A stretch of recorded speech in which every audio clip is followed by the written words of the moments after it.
Shalom. Does God hate war or does God love war?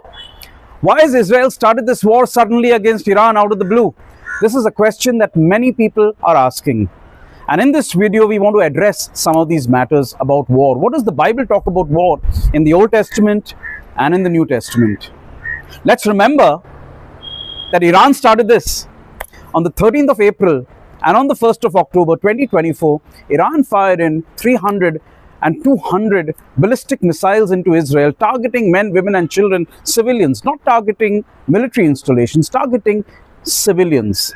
Iran was on the verge of preparing and making a nuclear bomb, and their constant chant, their constant motto of the regime in Iran is death to Israel, destruction of the Zionist entity. That's what Khamenei keeps saying, that's what his followers keep saying, that's what generally Iran is saying. What would we do, what would our nation do if we were about to get destroyed by someone else?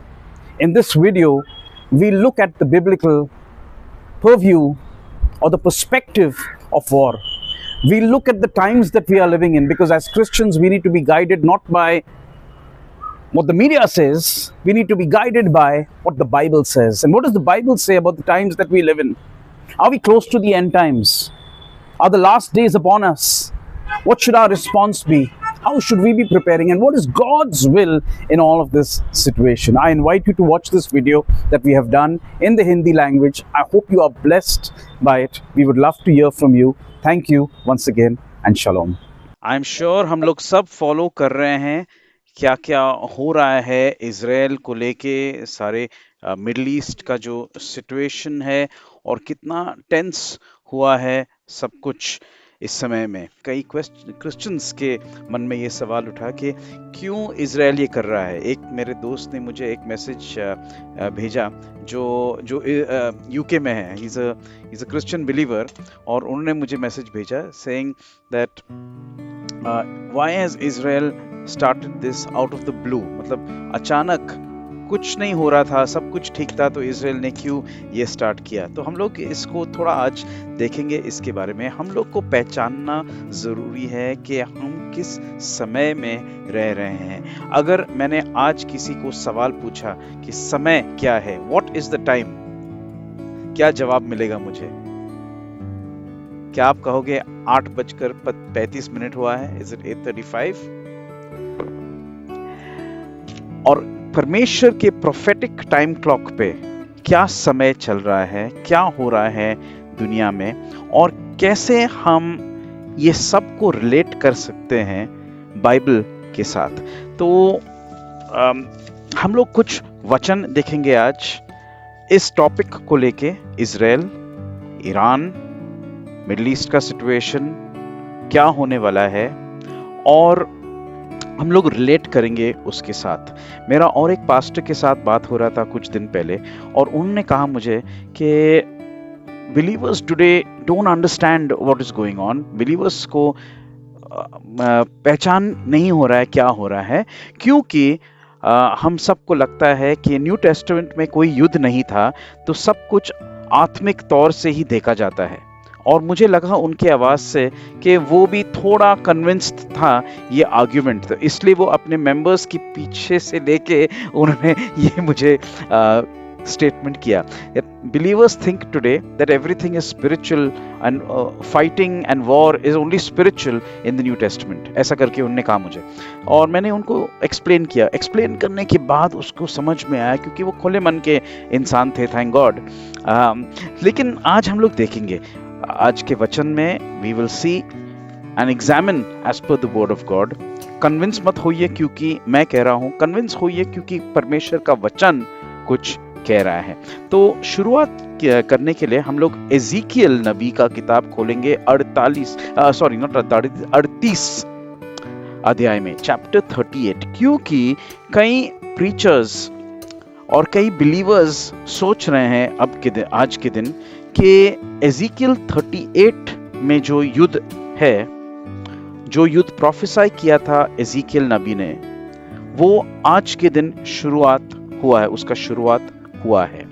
So I want us to start, हम लोग start करेंगे उस chapter को देखेंगे जल्दी से। हम लोग ज़्यादा समय नहीं बिताएंगे उस पर, लेकिन उस चैप्टर को हम लोग जल्दी देखेंगे ताकि हम लोग को एक कॉन्टेक्स्ट मिलेगा कि क्या लिखा है यहाँ पे, और बाकी जो बिलीवर्स जो कह रहे हैं वो क्या कह रहे हैं इस विषय को लेकर। तो एज़ेकियल 38 में एज़ेकियल यहाँ पे प्रोफेसाई कर रहा है। अब देखिए, आपको पता है 37 में, इसके एक चैप्टर पहले, जो सूखी हड्डियों का तराई है, आपको पता है क्योंकि आपने ये टीचिंग सुना है कि ये पूरा जो टीचिंग है वो इज़राइल के बारे में और इज़राइल की आलिया के बारे में है, कि इज़राइल का घर वापसी के बारे में जब एज़ेकियल नबी ने प्रोफेसाई किया था एज़ेकियल 37 में। अब 37 के बाद 38 जब आता है, उसकी शुरुआत में एज़ेकियल ऐसे कहता है कि परमेश्वर का वचन है,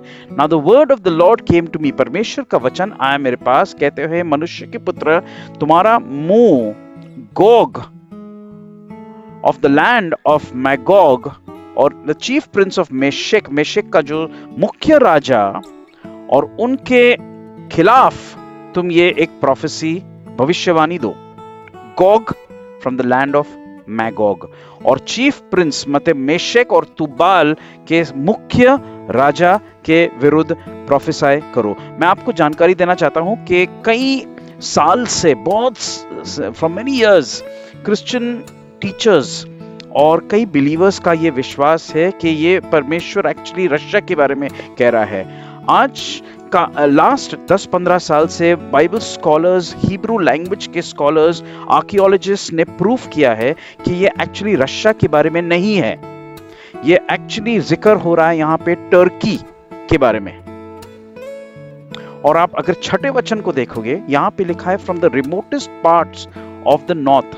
और मैं आपको आज मैप दिखाना चाहता हूं, क्योंकि नॉर्थ, उत्तर, इजराइल का उत्तर एक्चुअली रशिया नहीं आता है, एक that is more of north east, लेकिन डायरेक्ट नॉर्थ जो है इजराइल का वो है टर्की।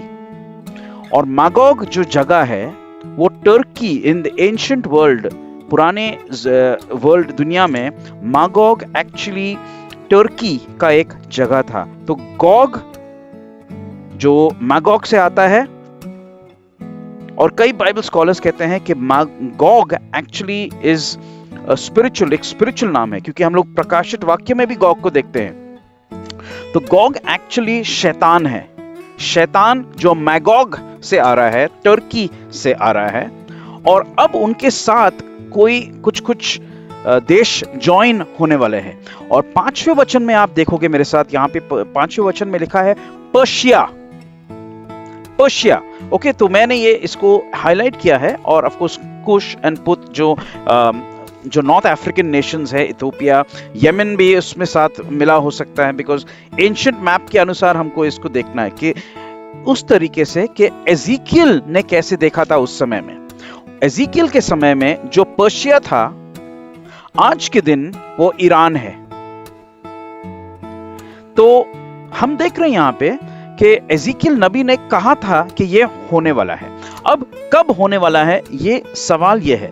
ओके, तो आगे अगर आप देखोगे, आप आराम से इसको आप पढ़ सकते हैं, बाद में भी इसको स्टडी करना बहुत जरूरी है। लेकिन 8 से लेके 12 और जब आप 16 वचन भी देखेंगे तो यहाँ पे लिखा है कि अंत के दिनों में ये होने वाला है।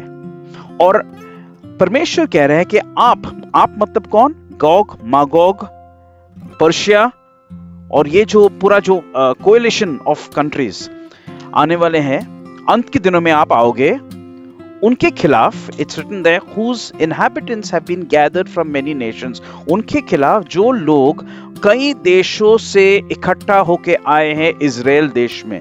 कौन आए हैं इकट्ठा कई देशों से? वो है यहूदी लोग, जिन्होंने आलिया करके आए हैं। तो क्लियरली यहाँ पे जिक्र हो रहा है कि गोग, मागोग और पर्शिया, ईरान, उनका एक ग्रुप बनाएंगे उन लोग, और इजराइल के विरुद्ध में उन लोग आएंगे अंत के दिनों में। और यहाँ पे लिखा है कि you will come against the people who are brought out from nations and living securely, मतलब उन लोग सिक्योरिटी में, उन लोग आराम से, अच्छे से उन लोग जी रहे हैं। 11 वचन में लिखा है against the land of unwalled villages जहाँ पे कोई इतना सिक्योरिटी है भी नहीं। मैं आपको ये कहना चाहता हूँ कि ये जो जिक्र हो रहा है यहाँ पे एज़ेकियल 38 में, ये अंत दिनों का प्रोफेसी है कि ये युद्ध होने वाला है एक दिन। क्या हम उस समय में आए हैं? मैं कह रहा हूं कि अभी तक हम लोग आए नहीं वहां पे, लेकिन हम लोग बहुत नजदीक है उसके पास, क्योंकि यहां पे लिखा है कि इजराइल में कोई प्रोटेक्शन, कोई सिक्योरिटी नहीं रहेगा, क्योंकि सिक्योरिटी का जरूरत नहीं पड़ेगा। अब क्यों? सवाल है क्यों? आज के दिन इनफैक्ट कई लास्ट 6-7 साल से अमेरिकन एडमिनिस्ट्रेशन ने एब्राहम अकॉर्ड्स स्टार्ट किया है इजराइल और आजू बाजू के मुस्लिम कंट्रीज के साथ, और उन लोग ने ऑलरेडी साइन किया है बहरीन के साथ, यूनाइटेड अरब एमिरेट्स के साथ, मतलब दुबई, शारजा, अबू धाबी के साथ, और भी कंट्रीज के साथ धीरे धीरे करके ये हो रहा है साइन। अभी कोशिश है कि लेबनान को भी लेके आए उसमें, सीरिया को भी लेके आए उसमें, और सबसे बड़ी देश जो इस्लामिक वर्ल्ड के वो है सऊदी अरेबिया, उनको भी लाने की कोशिश कर रहे हैं। और जब साइन हो जाएगा एक पैक्ट, एक अग्रीमेंट, तो कोई सिक्योरिटी का जरूरत नहीं होगा, क्योंकि सब लोग खुशी से रह रहे हैं। और ऐसे समय में एज़ेकियल नबी कह रहा है कि तब तुर्की और ईरान और उनके साथ और भी देशों मिलके उन लोग आएंगे इजराइल के विरुद्ध। मुझे लग रहा है कि आज का जो युद्ध चल रहा है ईरान के साथ, अल्टीमेटली एक अग्रीमेंट आ जाएगा। ऑफ कोर्स ईरान काफी डिस्ट्रॉय हो जाएगा, तब तक एक अग्रीमेंट उन लोग साइन करेंगे एंड इजराइल सिक्योर हो जाएगा। इजराइल को लगेगा अब सिक्योरिटी हमें मिला है, और उस समय में इन लोगों का अटैक आ जाएगा। तो हम लोग काफी नजदीक है उस समय में। It can be 1 year, 5 years, ज्यादा हम लोग 50 साल की बात नहीं कर रहे हैं। 1 ईयर, 5 इयर्स, 7 इयर्स, बहुत जल्दी ये सब अनफोल्ड होने वाला है इस तरीके से। हो सकता है 10 साल में, मैं कोई टाइम नहीं बता रहा हूं, बट हम लोग कहीं बहुत क्लोज है उसके पास। लेकिन अभी जो युद्ध चल रहा है एज़ेकियल 38 का युद्ध नहीं है, लेकिन हम उसके एक कदम पहले आ चुके हैं। तो वी आर वेरी क्लोज। हम लोग हिस्टोरिकली और प्रोफेटिकली और बाइबल के अनुसार हम लोग बहुत ही नजदीक है उस समय में। और हम लोग देखते हैं कि एज़ेकियल कई बार कहता है जेरूशलम के बारे में, इजराइल के बारे में, और परमेश्वर के प्लान के बारे में अंतिम दिनों में, क्योंकि परमेश्वर का जो प्लान है और प्रभु यीशु मसीह के वापस आने का जो योजना है, हर चीज कनेक्टेड है इजराइल के साथ।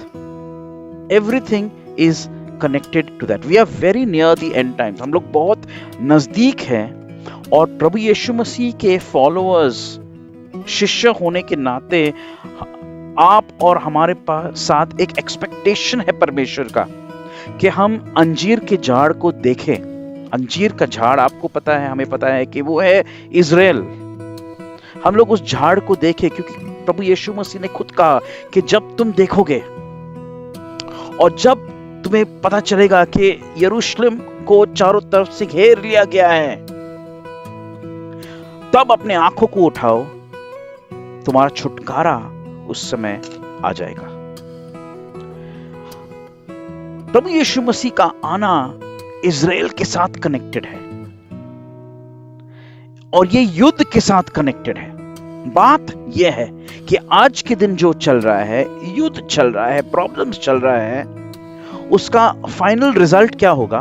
उसका फाइनल रिजल्ट होगा कि प्रभु यीशु मसीह वापस आ रहे हैं।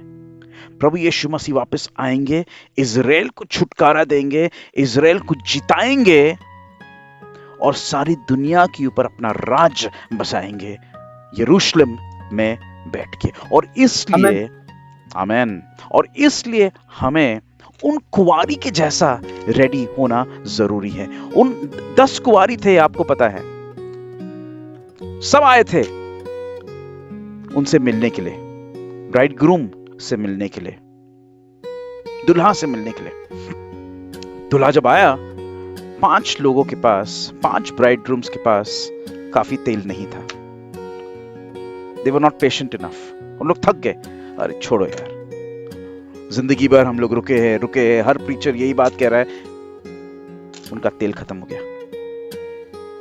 लेकिन 5 टिके रहे और उन लोग गए दुल्हा के साथ। आज के दिन रशिया और यूक्रेन का युद्ध चल रहा है, बड़ा युद्ध है वो, it's a very big war. कितने लोग मर चुके हैं उसमें, कहा जाता है कि यूक्रेन से एटलीस्ट 1 लाख लोग मर चुके हैं ऑलरेडी। रशिया के करीब 60-70 हजार सोल्जर्स मर चुके हैं। इट्स नॉट अ जोक, बहुत बड़े नंबर्स है ये। 7 अक्टूबर 23 जब हमास ने इजराइल के ऊपर उन्होंने युद्ध जो अटैक किया हमास ने, it was a horrible attack, बहुत ही बेकार अटैक था वो। उन लोग ने कितने लोगों को मारा, एंड दे टुक, उन लोग ने बंधक भी लेके गए, बहुत ही खराब बात हुआ। और वहां से जो स्टार्ट हुआ युद्ध हमास के विरुद्ध, इजराइल का युद्ध, वहां से आज हम लोग देख रहे हैं कि सिचुएशन कम नहीं हो रहा है, लड़ाई झगड़ा कम नहीं हो रहा है, बढ़ रहा है। लोग पूछते हैं कि इजराइल क्यों कर रहा है ये सब। लोग ये नहीं पूछ रहे हैं कि हमास क्यों नहीं बंधकों को वापस दे रहे हैं। आज के दिन ये युद्ध बंद हो सकता है। The war can stop today. अगर हमास ने 54, अभी भी 54 बंधकों है उनके पास, क्यों नहीं वापस दे रहे? आज ये युद्ध बंद हो सकता है अगर उन लोग ने सारे लोगों को वापस दिया। मीडिया रिपोर्ट कर रहा है कि इजराइल ये कर रहा है, वो कर रहा है, बॉम्बिंग कर रहे हैं। क्यों कर रहे हैं? क्योंकि उनके लोग हैं वहां पे। हम भी वही करते थे, इंडिया भी वही करता था, अमेरिका भी वही करता था। इनफैक्ट हम लोग देखते हैं बाइबल में अब्राहम ने भी वही किया। जब अब्राहम के रिलेटिव्स को, इन उत्पत्ति 13 में हम लोग देखते हैं, अब्राहम के रिश्तेदार को 3 राजा ने लेके गए, उनके रिश्तेदार को, लूट और उनके परिवार को। बाइबल में लिखा है कि अब्राहम ने 400 अपने घर के लोग को लेके गए वहां पे, लगभग 400 लोग। रात भर वो ट्रैवल किया सीरिया तक, झगड़ा किया वहां पे, उनके लोगों को मारा और अपने परिवार को वो वापस लेके आया। और फिर मल्कीजेदेक गया उनके पास, उन्होंने कहा अब्राहम को, शाबाश अब्राहम, ये लो ब्रेड एंड वाइन। और पहला टाइथिंग हम लोग देखते हैं वहां पे। देखिए मैं क्यों कह रहा हूं ये बात, क्योंकि हम लोग देखते हैं बाइबल में, we are seeing this in the Bible. और आज के दिन हम लोग जो देख रहे हैं, जो हो रहा है इजराइल को, देश को लेकर, एग्जैक्ट चीजें जो बाइबल में हम लोग देख रहे हैं, वो आज के दिन हम लोग देख रहे हैं।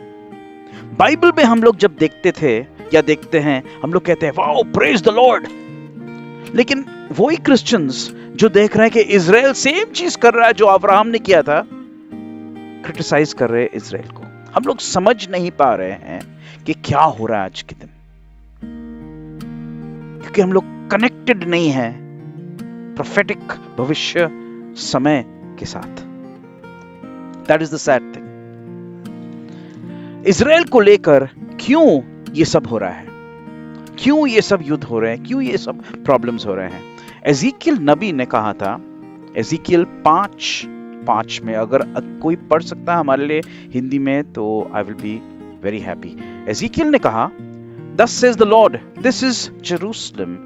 I have set her in the midst of the nations and the countries all around her. कोई पढ़ रहा है? Yes भैया। Thank you. प्रभु यहोवा यूं कहता है, यरूशलेम ऐसी ही है, मैंने उसको अन्य जातियों के बीच में ठहराया और वह चारों ओर देशों से घिरी है।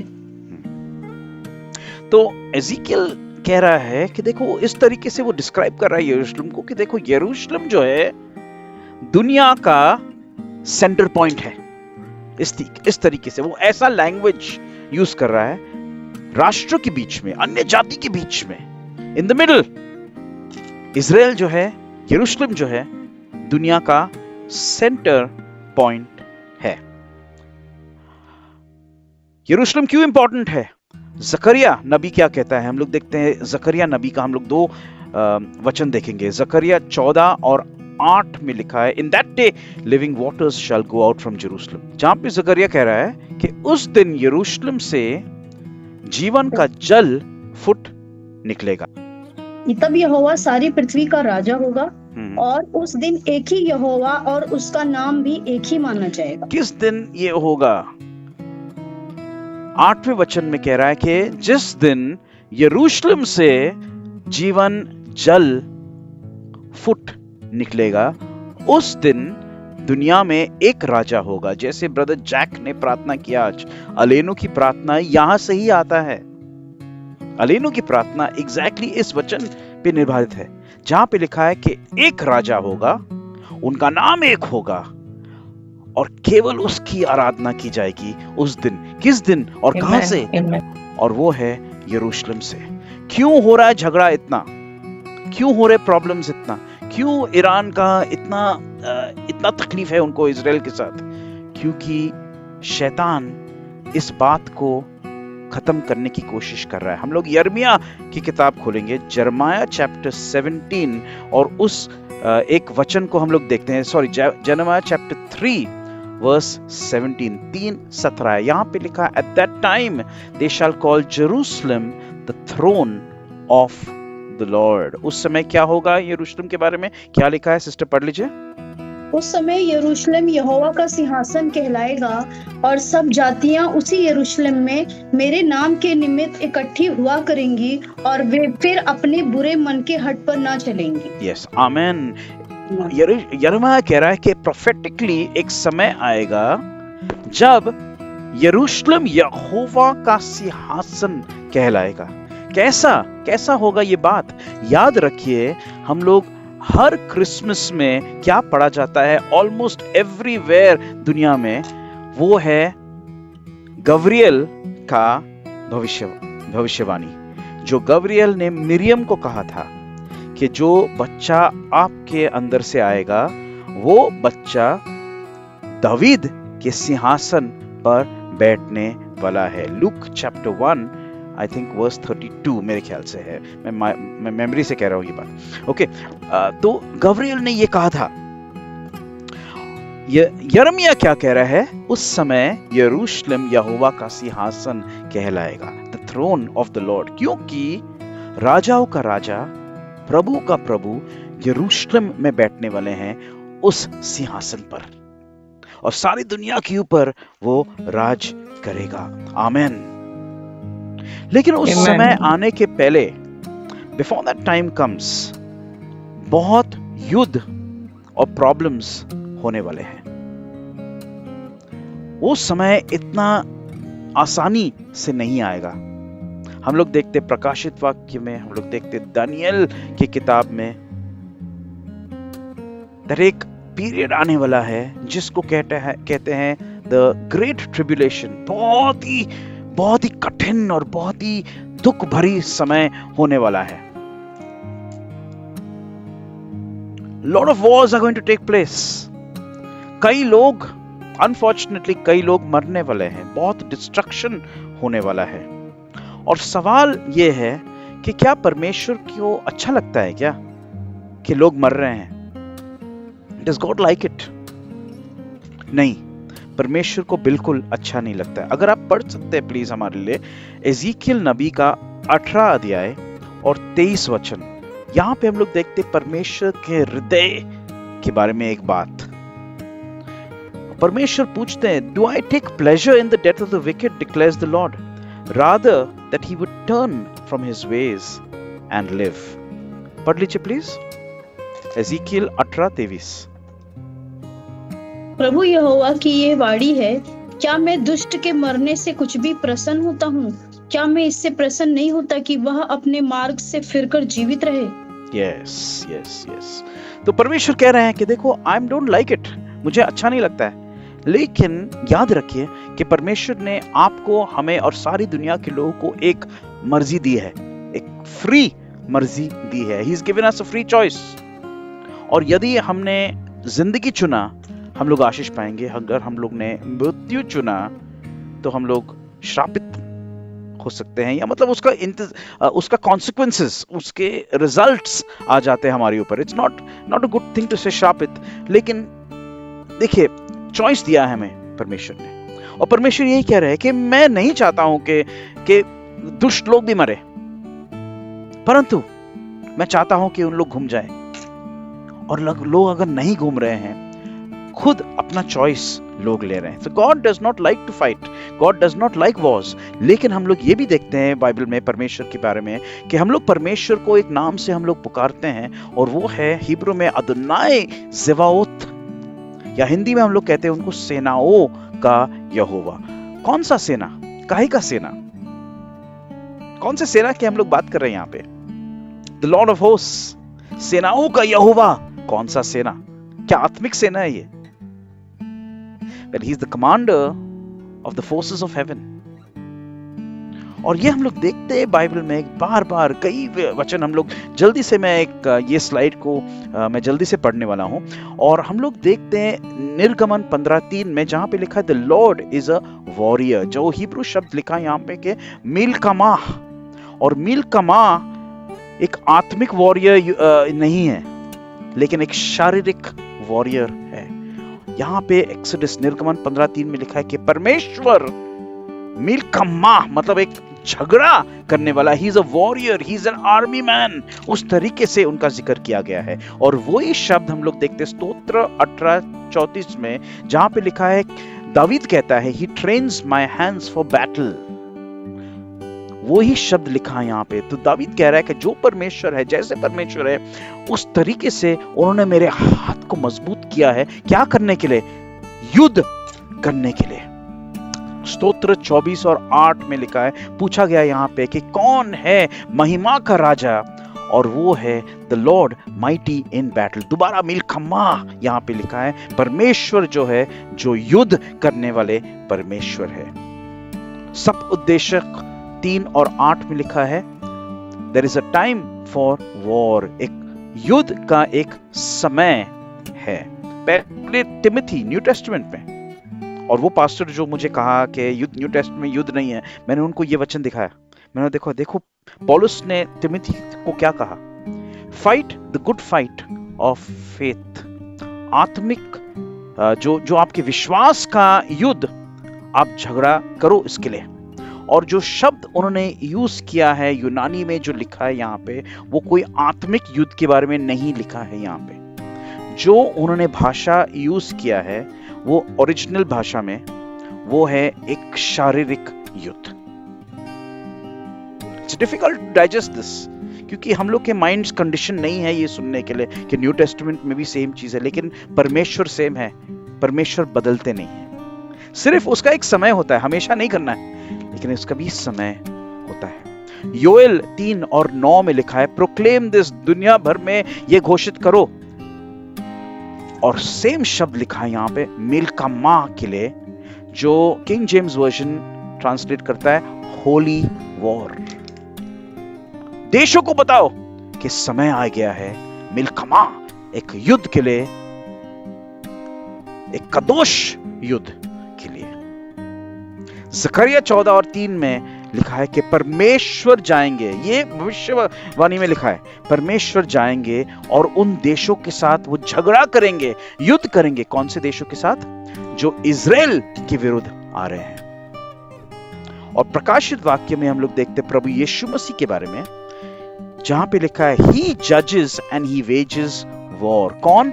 यीशु मसीह न्याय करते हैं और वो युद्ध लड़ते हैं। देखिए, वो जब पहले बार आए, मेमना के तरीके वो आए, मेमना के रूप में वो आए। जब वो आएंगे वापस, मेमने के रूप में नहीं आएंगे, सिंह, शेर, लायन के रूप में वो आने वाले हैं। Amen. A warrior God. He is a warrior God. और इसलिए हम लोग देखते हैं बाइबल में भी कि हम लोग कितने एग्जाम्पल जो देखते हैं, जैसे दावीद और गोलियत का एग्जाम्पल, उदाहरण हम लोग देखते हैं। आज के दिन हम लोग ने क्या कर दिया ना बाइबल को, हम लोग कहते हैं कि देखो, जिस तरीके से दावीद ने गोलियत को मारा, उस तरीके से परमेश्वर आपके जिंदगी के गोलियत को मारना चाहता है। हम लोग ने बहुत लाइटली ले लिया उसको। देखिए ये बात सही है, ठीक है, परमेश्वर हमारी जिंदगी के गोलियत को मारना चाहता है, परमेश्वर हमारे यरीहो के दीवार को तोड़ना चाहता है, वो सब ठीक है आत्मा में, लेकिन एक शारीरिक झगड़ा दावीद ने लड़ा था और गोलियत जो उससे बहुत बड़ा था। देखिए हिब्रू जो लोग हैं ना, Jewish man are not big, Indians के जैसे हैं, उन लोग का जो साइज होता है 5.5 फीट के आसपास, एवरेज 5.5 to 7। गोलियत जो था 9.9 था उसका height. Big man, big muscles, giant जो कहते हैं। और जो एग्जाम्पल हम लोग देखते हैं बाइबल में, वो आज के दिन हम लोग क्यों नहीं पहचान पा रहे हैं?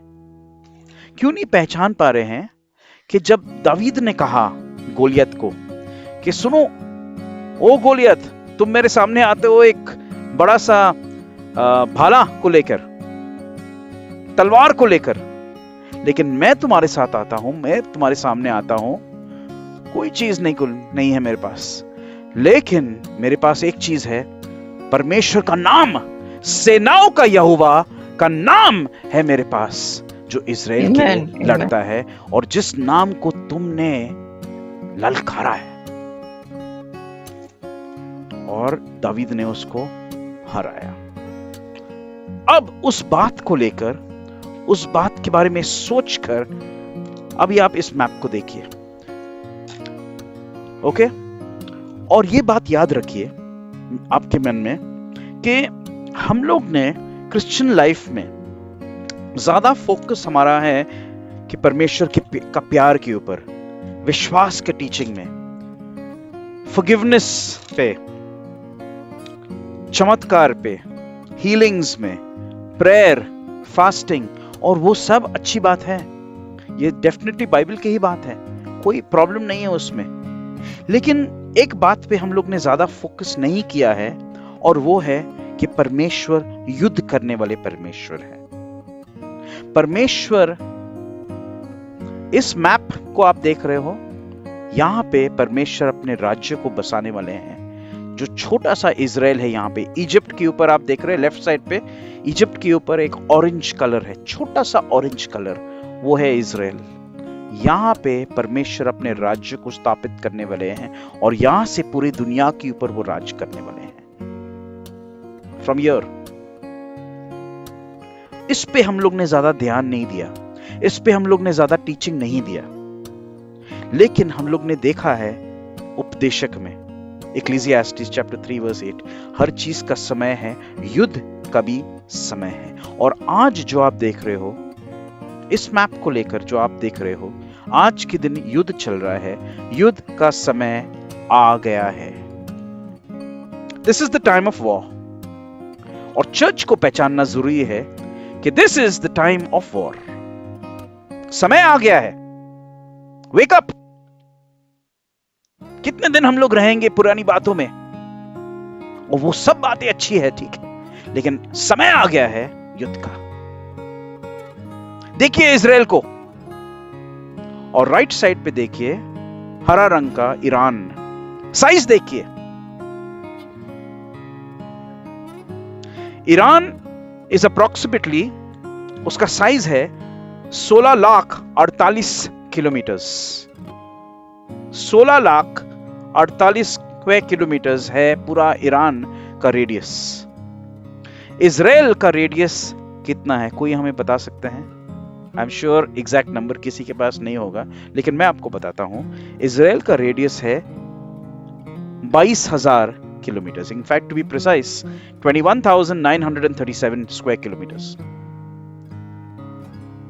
साइज देखिए, ईरान का कितना, 16,48,195, 16,48,195 स्क्वायर किलोमीटर्स। और इज़राइल का 1,937, मतलब इज़राइल ईरान का 1/3 साइज है। ईरान इज़राइल से 80 गुना ज्यादा बड़ा है। I am stopping the screen sharing इसमें आपको एक्सप्लेन करने के लिए। इजराइल ईरान से 80 बार छोटा है। Iran is 80 times bigger than Israel. David और गोलियत। इंडिया जितना बड़ा है, ईरान इंडिया का 50% है। इतना बड़ा देश ईरान है, इंडिया का 50% है। और इजराइल ईरान से 80 गुना छोटा है, 80 टाइम्स स्मॉलर देन ईरान। मैं बार बार ये कह रहा हूं क्योंकि मैं आपको बताने की कोशिश कर रहा हूं कि आज के दिन हम लोग विटनेस कर रहे हैं जो बाइबल में हम लोग ने देखा था, दावीद और गोलियत, हम लोग आज के दिन वो ही देख रहे हैं। ईरान एक पावरफुल देश है and in fact it's a terrorist nation. आतंक का देश है वो। They export terrorism all over the world.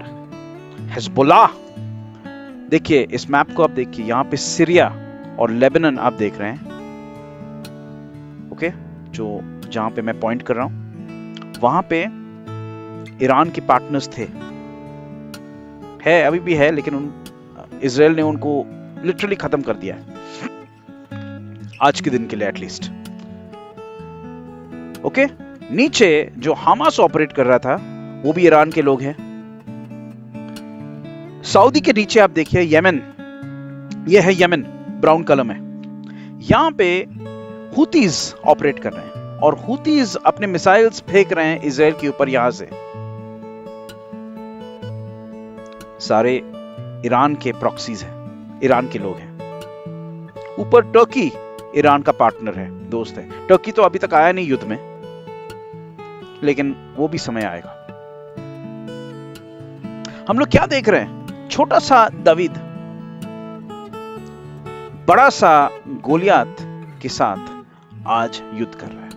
हम लोग संडे स्कूल में सिखाते हैं, अपने यूथ ग्रुप्स को सिखाते हैं, अपने चर्च मेंबर्स को सिखाते हैं, हालेलुया, परमेश्वर ने दावीद को जीत दिया है गोलियत के ऊपर। लेकिन आज के दिन हम लोग देख रहे हैं कि छोटा सा दावीद गोलियत के ऊपर जीत रहा है और हम लोग कह रहे हैं अरे अरे अरे इजराइल को ये नहीं करना चाहिए। क्या हो गया? क्या हमें, मैं आपको बताता हूं क्या हो गया हमें। हम लोग समय को नहीं पहचान रहे। We are unable to recognise the times. हमें खुश होना चाहिए, इजराइल जीत रहा है। यस, कुछ लोग को भी तकलीफ हो रहा है बीच में। There are people who are struggling, who are suffering. लेकिन जो इजराइल ने अचीव किया लास्ट 1 वीक में, कोई भी देश अचीव नहीं कर पाता था। एब्सोल्यूट ब्रिलियंस उन लोग ने दिखाया, एब्सोल्यूट ब्रिलियंस। और चर्च को खुश होना चाहिए क्योंकि हम लोग देख रहे हैं कि जो हम लोग बाइबल के दिनों में देखा था, आज के दिन हम लोग वही मिरेकल्स आज देख रहे हैं। पहचानिए, wake up and recognize. This is the message to the church. चलिए हम लोग आगे देखेंगे। मैं आपको और एक मैप दिखाना चाहता हूं और अब हम लोग थोड़ा एस्तर की किताब के बारे में बात करेंगे। ये जो मैप है, ये एस्तर की किताब के समय का मैप है। जो आप देख रहे हो यहाँ पे पर्शियन एम्पायर, आई होप सबको दिखाई दे रहा है यहाँ पे पर्शियन एम्पायर। एस्तर की किताब में जो किताब है जहां पे इंडिया का जिक्र किया गया है कि उस समय का जो राजा था, जो पर्शियन एम्पायर का राजा था, उनका पूरा राज्य 127 राज्य के ऊपर था, राइट अप टिल इंडिया। अभी इंडिया का जो मैप था उस समय, आई डोंट नो, हो सकता है इंडिया इंक्लूडेड अफगानिस्तान, पाकिस्तान वगैरह, मुझे एग्जैक्टली पता नहीं, लेकिन इंडिया लिखा है यहाँ पे, ओके। और पर्शिया के बारे में अभी थोड़ा बात करेंगे। जो पर्शिया था उस समय एस्तर की किताब में, आज के दिन ईरान वही जगह है। वो समझना देखिए बहुत जरूरी है। It's important that we understand that, okay. तो अब हम लोग देखेंगे उस समय क्या हो रहा था और कंपेयर करेंगे उस समय और आज के समय। उस समय में एक आदमी था, बहुत ही दुष्ट आदमी था, जिसका नाम था हामान। पुरीम के समय में हम लोग उसका नाम जब सुनते हैं हम लोग कहते हैं बू बू बू, हामान। वाहियात, हॉरिबल मैन, एंटी सेमाइट। आज के दिन हम लोग कंपेयर कर सकते हैं वही आत्मा जो इजराइल यहूदी लोग को मारना चाहता है, हमान की आत्मा। हमान ने क्या लिखा था, कहा था उनने, अस्तर 3 और 9 में लिखा गया है, if it please the king let a law be written that they be destroyed. राजा, एक कानून आप लिखिए कि यहूदी लोग को नष्ट किया जाए। याद रखिए, उस समय का पर्शिया, आज का ईरान सेम। 2005 में आयतुल्ला खमेनी, जो आज ईरान का सुप्रीम लीडर कहा जाता है, he is the top man today in Iran, उन्होंने क्या कहा था? उस समय वो ईरान का इमाम था, ही वाज इमाम, द स्पिरिचुअल लीडर। आज वो सुप्रीम लीडर बन गया, स्पिरिचुअल एंड पॉलिटिकल लीडर, सब कुछ वो एक बन गया। उसने कहा था Israel must be wiped off the map. और ये शब्द अहमदीनेजाद जो प्रेसिडेंट था उस समय, उन्होंने भी ये बात कहा था। ये रिकॉर्डेड है, आप गूगल में देख सकते हैं, हिस्टोरिकल डॉक्यूमेंट्स देख सकते हैं। उस समय से उन लोग क्या कह रहे हैं? Israel must be wiped off the map. Israel को पूरे मैप से, पूरी दुनिया से हटा दिया जाए, ये था उनका प्लान। आप समझ रहे मेरी बात? हमान ने क्या कहा था और आज के खमेनी क्या कह रहा है? सेम चीज। चलिए और कुछ देखेंगे खुमैनी ने क्या कहा था। एज इमाम, यही खुमैनी ने क्या कहा था कि इजराइल जो जायनिस्ट रेजिम, वो कहता है उनको, ही कॉल देम कैंसर, वो कहता है कैंसर। देखिए क्या कह रहा है, कैंसर कौन है? कौन है कैंसर? यहूदी लोग। कौन है यहूदी लोग? यीशु मसीह के blood brothers and sisters. Khamenei कह रहा है कि दे आर कैंसर। यही शब्द एक्चुअली हिटलर ने भी यूज किया था। हिटलर में फर्क क्या है? उन्होंने कहा कि ये कैंसर है, ये ज़ायोनिस्ट रेजिम, और उनको हम लोग डिस्ट्रॉय करेंगे एक दिन। राइट साइड पे आप देखिए, Iran supreme leader predicts Israel's demise. ये CNN ने रिकॉर्ड किया, ये मेरी बात नहीं है, CNN कह रहा है। Iran supreme leader ayatollah Ali Khomeini, उन्होंने कहा इजराइल्स डिमाइस, पूरा इजराइल मर जाएगा, इजराइल विल बी किल्ड, ये कह रहा है। लेफ्ट साइड बॉटम पे देखिए, Khamenei issue stark warning to Israel. क्या कहते हुए? वाइप आउट इजराइल, इजराइल को वाइप आउट करो, नाश कर दो। ये खुमैनी नहीं कह रहा है कि हम इजराइल के मिलिट्री कैपेबिलिटीज को खत्म करेंगे। खुमैनी कह रहा है सारे इजराइल को वाइप आउट करो। राइट साइड पे देखिए, no doubt Zionist regime will be eliminated from the earth. पूरे ज़ायनिस्ट लोग, ज़ायनिस्ट कौन है? इजराइल के लोग, will be eliminated from the earth. अच्छा, उनका जो सक्सेसर है वो उनका बेटा है, खुमैनी जूनियर जिसको कहते हैं। देखिए उसका स्टेटमेंट 8 जून 2022 उसके ऑफिशियल ट्विटर हैंडल पे उन्होंने ये बात कहा था। Today Zionism is an obvious plague to the world of Islam.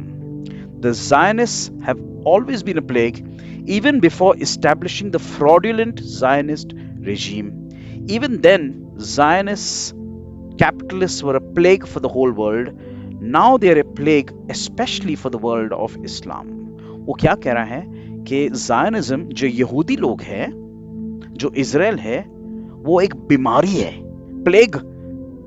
चूहा लोग लेके आते हैं, रैट्स ब्रिंग द प्लेग। और ये कंपेयर कर रही, देखिए सेम लैंग्वेज हिटलर ने यूज किया था जब हिटलर ने कहा कि यहूदी लोग इंसान जैसे नहीं हैं, दे आर लाइक कीड़ास, और कीड़े को सिर्फ मारते हैं, ये हिटलर ने कहा था। खुमैनी यही बात कह रहा है। अब सोचिए जरा इसके बारे में। ऐसे लोगों के हाथ में अगर एक परमाणु बॉम्ब आएगा, न्यूक्लियर बॉम्ब आएगा, तो उसका इस्तेमाल उन लोग कैसे करने वाले हैं? उन लोग ने कहा, कितने बार कहा कि हम इजराइल को वाइप आउट करेंगे। कैसे वाइप आउट करेंगे? परमाणु बॉम्ब के साथ। और ऑलमोस्ट 20 साल से उनका प्रोग्राम चल रहा है, और ये टेक्नोलॉजी उनको पाकिस्तान से मिला है और नॉर्थ कोरिया से मिला है, मेनली पाकिस्तान से। Pakistan is a nuclear state, आपको पता है, हमें पता है। पाकिस्तान ने ये टेक्नोलॉजी ईरान को दिया है क्योंकि उन लोग दोस्त हैं, उन लोग पार्टनर्स हैं, और वो परमाणु बॉम्ब उन लोग यूज करना चाहते हैं इजराइल को वाइप आउट करने के लिए। जैसे उनके लीडर खमेनी ने कहा, बार बार उन्होंने कहा, हर साल उन लोग प्रोग्राम ऑर्गेनाइज करते हैं जहां पे उन लोग इजराइल के फ्लैग के ऊपर उन लोग चढ़ के उन लोग कहते हैं डेथ टू इजराइल, इजराइल मर जाओ, इजराइल मर जाओ। देखिए, अगर आपको युद्ध करना है ना, तो युद्ध जैसे इंडिया ने ऑपरेशन सिंदूर किया पाकिस्तान के ऊपर। ऑपरेशन सिंदूर में हम लोग ने क्या किया? हम लोग ने सिविलियंस पे हमला नहीं किया, हम लोग ने पाकिस्तान के मिलिट्री कैपेबिलिटीज को हम लोग ने मारा। युद्ध ऐसा होता है, युद्ध नहीं होता है कि आप हॉस्पिटल्स पे बॉम्ब मार फेंक रहे हैं, आप सिविलियन घर के ऊपर बॉम्ब फेंक रहे हैं जैसे ईरान कर रहा है अभी। और अगर इन लोग के हाथ में एक परमाणु बॉम्ब आया तो इजराइल खत्म। अगर इजराइल खत्म तो प्रभु यीशु मसीह के आने का कोई वैल्यू है या नहीं है? ये सवाल आपको है, हमें है। और उस समय, एस्तर के समय में यही आत्मा था हमान में, और यही आत्मा आज के दिन ईरान में है। लेकिन हम लोग देखते हैं एस्तर की किताब में कि एक समय आया, और वो आप पढ़िए हमारे साथ, एस्तर चैप्टर 8 एंड वर्स 9। आप सिस्टर अगर जल्दी से पढ़ सकते हैं तो I will explain it quickly. पूरा वर्स मत पढ़िए, सिर्फ फर्स्ट 2 सेंटेंस, पहले 2 सेंटेंस ही पढ़िए, जहां पे लिखा है, so the king scribes was summoned on the 23rd day of the 3rd month, the month of Siwan. आप पढ़ रहे हैं? सिवान नाम तीसरे महीने के 23वें दिन को। ओके, सिवान नाम तीसरे महीना, तीसरा महीना बाइबल का तीसरा महीना सिवान। बाइबल का तीसरा महीना मार्च नहीं है, बाइबल का तीसरा महीना है सिवान, जो बाइबल यहां पे लिखा है। तीसरे महीने सिवान का कौन से दिन? 23वें दिन पे क्या लिखा गया है? राजा के लेखक बुलवाए गए। यस, और उन्होंने लिखा है ये बात कि यहूदी लोग जहां पे भी है, आप अपने आप को आप डिफेंड कर सकते हो, और जो लोग आपको मारने की कोशिश कर रहे हैं, आप उनके साथ आप डिफेंड कर सकते हो। जो उपदेशक में लिखा है, अ टाइम फॉर वॉर, युद्ध का समय हम लोग देखते हैं यहां पे। अब देखिए, ये दिन सिवान का महीना आपको बताने की कोशिश मैं कर रहा हूं कि आज सिवान का महीना चल रहा है, और ये 23वां दिन सिवान का हमारे कैलेंडर पे, जिसमें हम लोग जीते हैं जनवरी टू दिसंबर के कैलेंडर में, 23 सिवान को क्या हुआ था? राजा ने कहा कि यहूदी लोग जहां पे भी आप हो, आप अपने आप को डिफेंड कर सकते हो। 23वां दिन सिवान, कौन सा दिन था वो? यस्टरडे, आमेन। कल का दिन सिवान का 23वां दिन था। Okay, I hope everyone's understanding. मैं दोबारा कहूंगा, बाइबल का जो कैलेंडर है और हमारा जो कैलेंडर जिस पे हम लोग चलते हैं वो अलग है। लेकिन वो कैलेंडर देखो, ऐसा नहीं कि मैं बड़ा एक्सपर्ट हूं और किसी और को पता नहीं होना चाहिए ये बात। इसको आप इंटरनेट से भी आप देख सकते हैं। आपने अगर टाइप इन किया इंटरनेट में, गूगल में, 23 सिवान 2025, आपको पता चल जाएगा कौन सा दिन था। वो था 19 जून। बाइबल में क्या लिखा है? 23 सिवान को क्या हुआ था? राजा ने कहा कि यहूदी लोग, आप जहां पे भी हो, अगर किसी ने आपके ऊपर हमले करने की कोशिश किया, आप उनके ऊपर हमला करो और आप जीतो और अपने आप को प्रोटेक्ट करो। आज के दिन हम लोग देख रहे हैं कि वही जगह में, पर्शिया, ईरान, वहां से ही अटैक आ रहा है, जो हम लोग एस्तर की किताब में भी देखा था। और आज के समय में इजराइल क्या कर रहा है? इजराइल ने युद्ध स्टार्ट नहीं किया, स्टार्ट किया खोमेनी ने। उन लोग इजराइल को मारने की कोशिश कर रहे हैं। उन लोग परमाणु बॉम्ब बना रहे हैं इजराइल को खत्म करने की कोशिश करने के लिए। और 23 सिवान को क्या रिकॉर्ड किया गया था कि यहूदी लोग, आप जहां पे भी हो, आप अपने आप को प्रोटेक्ट कर सकते हो सकता है कि स्वर्ग में भी यही बात राजाओं का राजा कह रहा है आज के दिन, कि इजराइल, यहूदी लोग, आप जहां पे भी हो, जो कोई आपको मारने की कोशिश कर रहा है, उपदेशक के अनुसार युद्ध का समय आ गया है, आप अपने आप को प्रोटेक्ट करो, आप अपने आप को डिफेंड करो और आप जीतो। उसी समय में हम लोग जी रहे हैं। The same days, my dear friends, brothers or sisters, uncles and aunties, हम लोग हिस्टोरिकल समय में आज हैं। हम लोग प्रोफेटिक समय में जी रहे हैं। जो बात हम लोग ने बाइबल में अब तक हम लोग सिर्फ पढ़ रहे हैं, आज के दिन हम लोग देख रहे हैं कि प्रैक्टिकली ये हो रहा है, और ये पहचानना जरूरी है। जब हम लोग पहचानेंगे तब हम लोग अलाइन हो जाएंगे बाइबल के साथ और परमेश्वर के समय के साथ। और जब हमारा अलाइनमेंट ठीक होगा, तब हमारा प्रार्थना ठीक होगा, तब हमारा थियोलॉजी, हमारा सोचना ठीक होगा, हमारा प्रेयर ठीक होगा, हम समय के अनुसार चलेंगे और हम प्रभु के वापस आने के समय से हम लोग चल पाएंगे, समय को पहचानेंगे और तैयारी में हम लोग रहेंगे। जब तक हम लोग समय नहीं पहचान रहे, हम लोग तैयार नहीं हो सकते हैं प्रभु के लिए। को इजराइल ने हराया। आप अगर देखोगे अनुवाद में, व्यवस्था विवरण में, इन चैप्टर 3 वर्स 8, 3:8 में यहाँ पे लिखा है ऑग ऑफ बाशान। मोशे कहता है कि परमेश्वर ने ऑग ऑफ बाशान, ऑग जो था वो एक, he was a giant, Goliath के जैसा, और उनके साथ जो आर्मी था वो भी बड़ा था। परमेश्वर ने इजराइल को जिताया। व्यवस्था विवरण 2:24 से 37 में हम लोग देखते हैं कि सिहोन किंग ऑफ हेशबोन, परमेश्वर ने उनको जीत दिया उनके ऊपर। यहोशुआ ने यरीको को हराया। यरीको इजराइल के लोगों से बहुत ही बड़ा था, लेकिन इजराइल को कुछ करना नहीं पड़ा। परमेश्वर ने उनको युद्ध दिए, परमेश्वर ने उनको जीत दिया। आपको याद होगा, और अगर आपको याद है तो प्लीज अनम्यूट करके आप आमीन बोलिए, कि गिडियन ने मीडियनाइट्स को कैसे हराया। आपको पता ही होगा। मिडियन के लोग, यस आमीन, थैंक यू। मिडियन के लोग 1,35,000 उनका आर्मी था, और गिडोन के पास कितने लोग थे? 300। 300 लोग ने 1,35,000 लोग को कैसे हराया? क्योंकि परमेश्वर उनके साथ थे। और आज के दिन भी हम लोग वही देख रहे हैं। छोटा सा इजराइल, बड़ा सा ईरान। कौन है? परमेश्वर किसके साथ है? आमीन। परमेश्वर ने इजिप्ट, मिस्र देश को हराया, इजराइल को वहां बाहर लेके आया। बार बार हम लोग देख रहे हैं युद्ध युद्ध युद्ध युद्ध बाइबल में।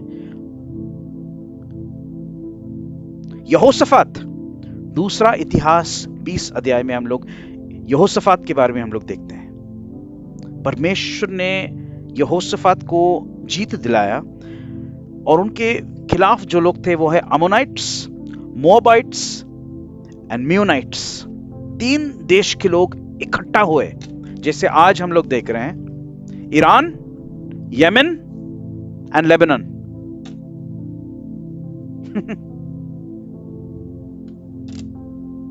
We are seeing the Bible today. और परमेश्वर ने यहोशाफात को क्या बोला?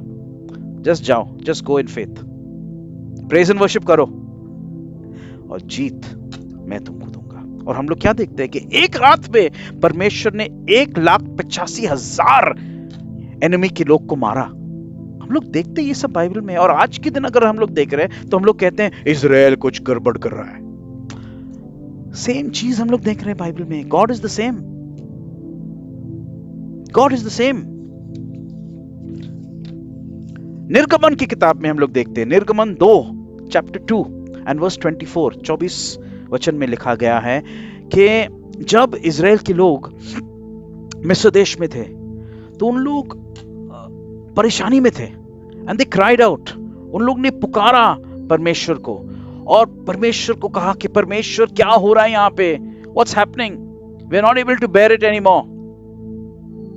और बाइबल में लिखा है कि परमेश्वर ने उनके रोने का आवाज परमेश्वर ने सुना। God heard, chapter 2 verse 24, अगर पढ़ सकते हैं तो, क्योंकि मेरे पास नहीं है हिंदी में यहाँ पे। It says God heard their groaning and God remembered his covenant with Abraham, Isaac and Yaakov। निर्गमन 2:24। परमेश्वर ने उनका रोना सुना और परमेश्वर को याद आया उनका करार या उनका वाचा अब्राहम, इसहाक और याकूब के साथ। आमीन।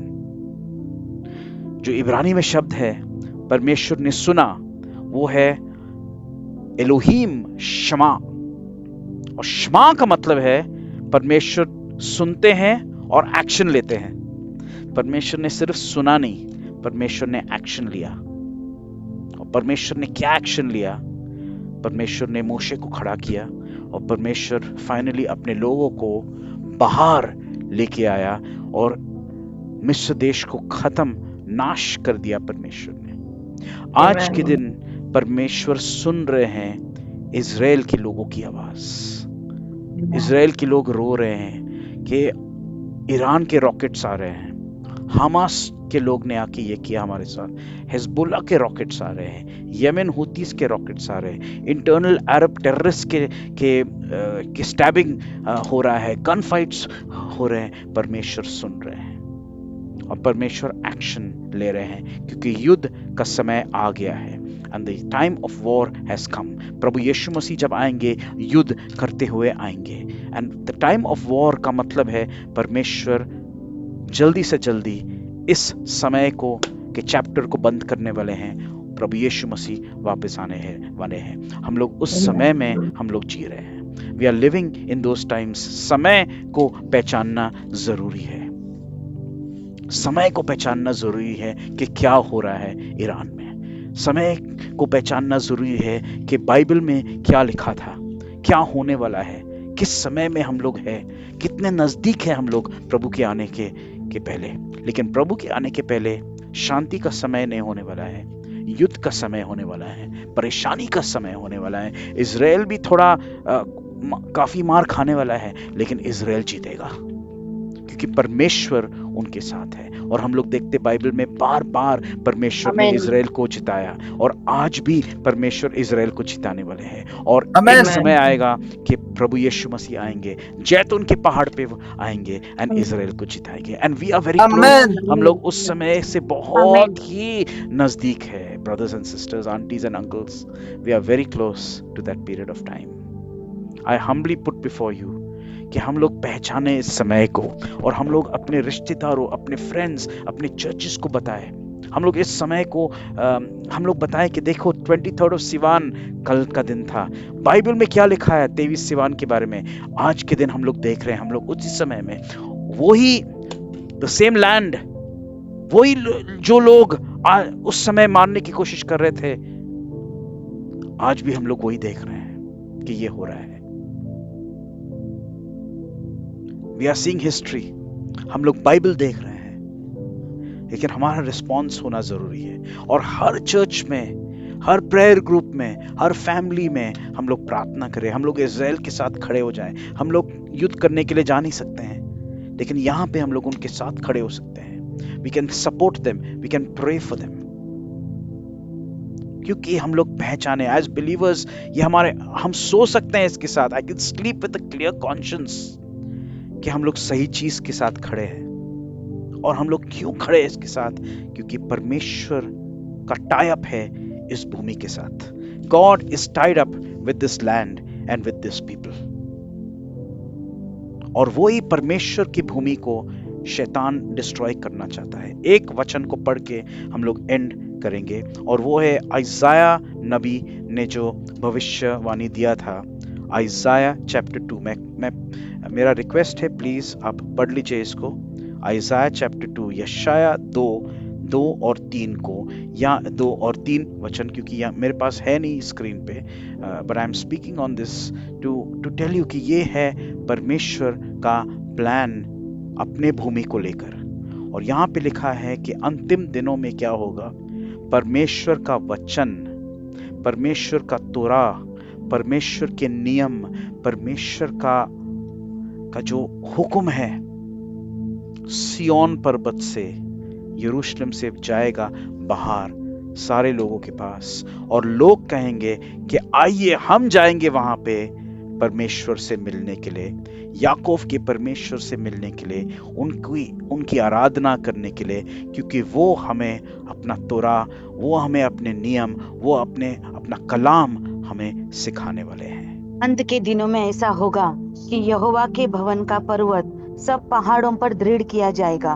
और सब पहाड़ियों से अधिक ऊंचा किया जाएगा, और हर जाति के लोग धारा की नाई उसकी ओर चलेंगे।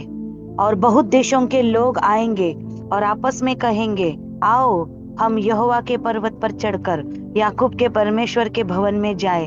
तब वह हमको अपने मार्ग सिखाएगा और हम उसके पथों पर चलेंगे, क्योंकि यहोवा की व्यवस्था सिय्योन से और उसका वचन यरूशलेम से निकलेगा। आमीन। आमीन, आमीन। यीशु मसीह आएंगे, सिय्योन पर्वत पे से राज करेंगे और सारी दुनिया के लोग वहां पे जाएंगे, वहां पे परमेश्वर का वचन सीखने के लिए उनसे। और यही शैतान चाहता है कि नहीं हो जाए।